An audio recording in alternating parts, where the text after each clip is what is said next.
His features, famous historian and biographist Allama Ali bin Muhammad in his book, Ostalgaba Fitan-e Sahaba book IVP.398 says, he was a man of middle height with very black and very big and piercing eyes, very handsome cast of face, very clear and fair complexion, broad shoulders, powerful arms, vast chest, strong and roughened hands, a long muscular neck, a broad forehead, and he had few hairs on the top of his head.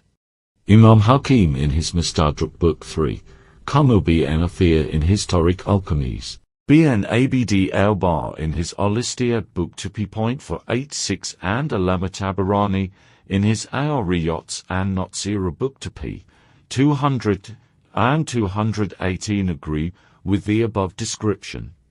Tabarani further says, he used to walk with very light tread and was very agile in his movements, had a very smiling face, very pleasing manner, a jovial temperament, very kind disposition, and very courteous behavior. He would never lose his temper, his upbringing.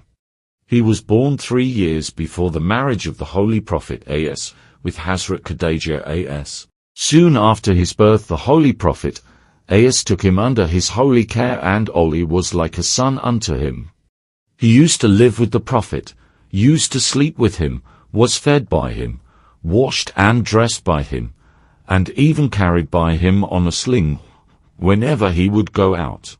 The historian Masudi in Ithbot al-Wasiyah page 119 says, when the Holy Prophet A.S. married Khadija, she adopted this child as her son. Hazrat Ali himself has described his childhood in Khutbah Qasir, saying, I was still a newborn baby when the Prophet took me from my parents.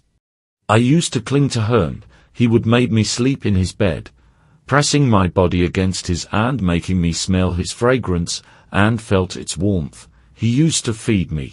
And when I grew a little older he never found me uttering a lie or feigning a deceit. To me he was like a guiding star, and I used to carefully follow his actions and deeds. I was attached to him like a young camel attached to its mother. He used to place before me high values of morality, and used to advise me to follow them. Every year he would spend some days at the grotto of the Hira mountain. And I used to be with him. I was his only companion then, and none else could meet him at Hira. There I used to see the light of revelation, and used to smell the fragrance of apostlehood. Once the Holy Prophet A.S. told me that Ali, you have attained a very eminent place. You see what I see and you hear what I hear. Hafiz Abu-Naim, in his book Hilyatul-Awliya, book IP.67, and Imam Suyuti in his Tafsir, Abdul-Mathur say that once Holy Prophet A.S. told Hazrat Ali, O Ali, God hath ordered me to keep you near me, you are to me like an ear that retained everything, because you are the retaining ears that the Holy Book Quran has praised. The Holy Prophet and Hazrat Ali loved each other. Bin Abilhaid al-Motasil, the commentator of Najul Balagha, cites Abdullah bin Abbas asking his father, Father, my cousin Muhammad had many sons, all of whom died in babyhood, which of them he loved the most? Ali bin Abi Talib. Sir, I was inquiring about his sons. The Holy Prophet, A.S., loved Ali more than all of his sons. When Ali was a child I never saw him separated from Muhammad for half an hour, unless Muhammad went out of the house for some work. I never saw a father love his son so much as the Holy Prophet, A.S., loved Ali, and I never saw a son so obedient, so attached and so loving to his father as Ali was to Muhammad.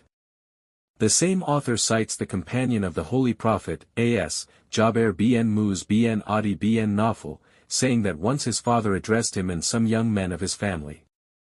Have you noticed the child Ali loving, venerating, and obeying that young man, Muhammad, instead of his own father? What an intensity of love and veneration. I swear by our gods, the Lath and the Azza, that instead of having so many offsprings of Nafal around me I had a son like Ali. Allama Tirmizi, Jami, Tirmizi, Volume 1 page 38, Mishkat Volume 2 page 8 and Musnad Imam Ahmad Volume 1 page 146, quotes the Holy Prophet, A.S., saying, "O Ali, I wish to achieve every such thing for you that I desire to acquire myself, and I want to keep you away from all those things whose contact I abhor."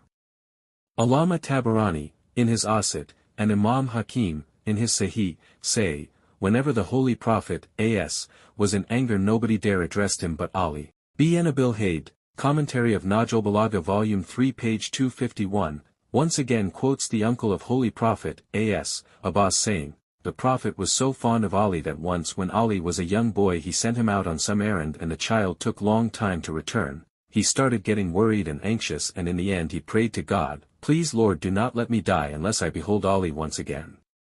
Ali started acting as the bodyguard of the Holy Prophet, A.S., even when he was just a boy of 13 or 14 years. The young men of Quraysh under instigation of their parents used to stone the Holy Prophet, A.S. Ali took up the work of acting as his defender. He fell upon those young men, broke the nose of one, teeth of the other, pulled the ears of the third and threw down the fourth. He often fought against those who were older than him, was often himself hurt, but he never forsook the self-imposed duty. After some days he got the nickname of Kazim, the breaker of thrower, and nobody dared throw anything at Holy Prophet, A.S., when Ali was with him, and he would not allow the Holy Prophet, A.S., to go out of the house alone. In Volume 3 page 280, offering himself as a sacrifice at the night of Hijrah, migration, and his subsequent behavior in all the battles are enough proofs of the intensity of Ali's love to the Holy Prophet, A.S.